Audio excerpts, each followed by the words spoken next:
এই যে শুনো, ঈদ কলাইলো, এবার ঈদের মধ্যে কল আমার 2 জোড়া কাপড় দেন রাখবো আর 2000 টাকা দেন রাখবো। ওবনি নিয়ে আইতো। অবতলে যাও, নেও কিন্তু মনে জানে থাকে।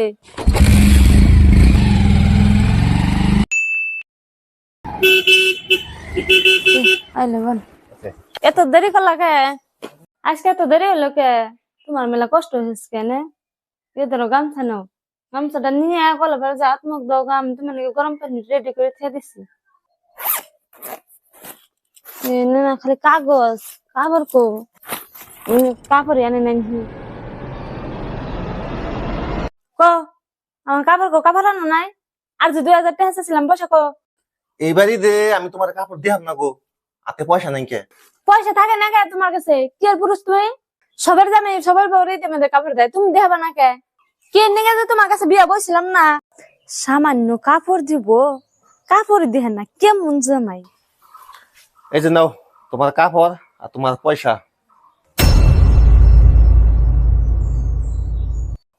ও, তাহলে তুমি এমন কাপড় নিয়েছিলে, আবার হাতে পয়সা দেখি, তাহলে বলে তোমার কাছে পয়সা নাই, তাহলে আমার হাতে তুমি থাকতে গেলে কে?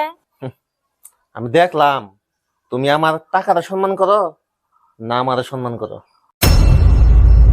ওই তুমি মানে আমার ভুল বুঝলা নে। ভাত দাও, একটা কথা তো মানুন লাগবো, পুরুষ মানুষ যদি টাকা পয়সা কামিয়ে বাড়িতে দিবার পারলো, তাহলে সেই পুরুষের সম্মানও আছে, দামও আছে। আর বাড়িতে যদি টাকা পয়সা দিবার না পারলো, সেই পুরুষের সম্মানও নাই কে, দামও নাই কে। এটাই বাস্তব।